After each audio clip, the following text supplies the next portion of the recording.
Wherever you go, whatever you do, throw a little at it. Omax, Vest and Briefs. Telangana மாநிலம் ஹைதராபாத்தில் உள்ள பிரபல மருத்துவமனை ஒன்றின் கேண்டீன் அங்கு வழங்கப்படும் வித்தியாசமான உணவு பட்டியலால் இணையத்தில் பேசுபொருளாகியுள்ளது. ஹைதராபாத்தில் உள்ள தனியார் மருத்துவமனை ஒன்றின் கேண்டீனில் வழக்கமான எளிய உணவுகளுக்கு பதிலாக உணவகங்களை போன்று பல்வேறு வகையான உணவுகள் வழங்கப்பட்டு வருகின்றன.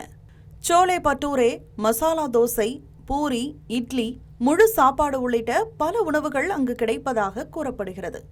இதனை பார்த்த பார்வையாளர்கள் இது மருத்துவமனை கேண்டீன் போல தெரியவில்லை என ஆச்சரியத்துடன் சமூக வலைதளங்களில் கருத்துக்களை பதிவிட்டு வருகின்றனர். குறிப்பாக நோயாளிகளுடன் வரும் உறவினர்களுக்கு தரமான மற்றும் பல்வேறு வகையான உணவுகள் கிடைப்பது வரவேற்கத்தக்கது என பலர் பாராட்டியுள்ளனர். அதே நேரத்தில் மருத்துவமனை வளாகத்தில் இவ்வளவு எண்ணெய் மற்றும் காரம் நிறைந்த உணவுகள் வழங்கப்படுவது தேவையா என்றும் சிலர் கேள்வி எழுப்பியுள்ளனர். எளிய உணவுகளை வழங்கும் இடமாக பார்க்கப்படும் மருத்துவமனை கேண்டீன் தற்போது தனது வித்தியாசமான உணவு பட்டியலால் இணையத்தின் கவனத்தை ஈர்த்துள்ளது. தமிழ் ஜனம் சேனலை சப்ஸ்கிரைப் பண்ணாம பார்த்துட்டு இருந்தீங்கன்னா மறக்காம சப்ஸ்கிரைப் பண்ணிடுங்க.